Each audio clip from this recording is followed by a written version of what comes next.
Hi అండి అందరికీ. అందరూ బాగున్నారా? మేము కూడా బాగున్నాం.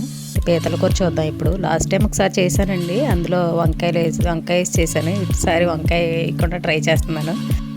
ముందుగా ఆయిల్ వేసుకుని అది వేడెక్కిన తర్వాత కొంచెం మెంతి పొడి, పసుపు వేసుకొని ఉల్లిపాయలు, పచ్చిమిరపకాయలు వేసుకోవాలండి. అవి బాగా వేగిన తర్వాత టమాటాలు వేసుకోవాలి. అయితే నేను మర్చిపోయి వీడియో తీసే హడావిడిలో పీతలు వేసేసాను. పీతలు వేసిన తర్వాత టమాటాలు వేస్తాను. అయితే ఉల్లిపాయలు వేగిన తర్వాత టమాటాలు వేసుకుని బాగా మగ్గిన తర్వాత అప్పుడు పీతలు వేసుకోవాలండి. పీతలు వేసుకుని అల్లం వెల్లుల్లి పేస్ట్ వేసుకుని బాగా మగ్గిన తర్వాత మళ్ళీ కొంచెం పసుపు, 3 స్పూన్లు కారం వేసుకుని బాగా మగ్గిన తర్వాత వాటర్ పోసుకోవాలండి. తగినంత ఉప్పు వేసుకోవాలండి. వాటర్ పోసుకున్నాక బాగా మగ్గిన తర్వాత ముందుగా నానబెట్టుకున్న చింతపండు పులుసు తీసుకుని వేసుకోవాలండి. బాగా ఉడికిన తర్వాత ఒక 10 నిమిషాలు అప్పుడు కొంచెం మసాలా పొడి, కొత్తిమీర వేసుకుని దించుకోవాలి. ఈ వీడియో కనుక మీకు నచ్చితే లైక్ చేయండి, షేర్ చేయండి, సబ్స్క్రైబ్ చేయండి.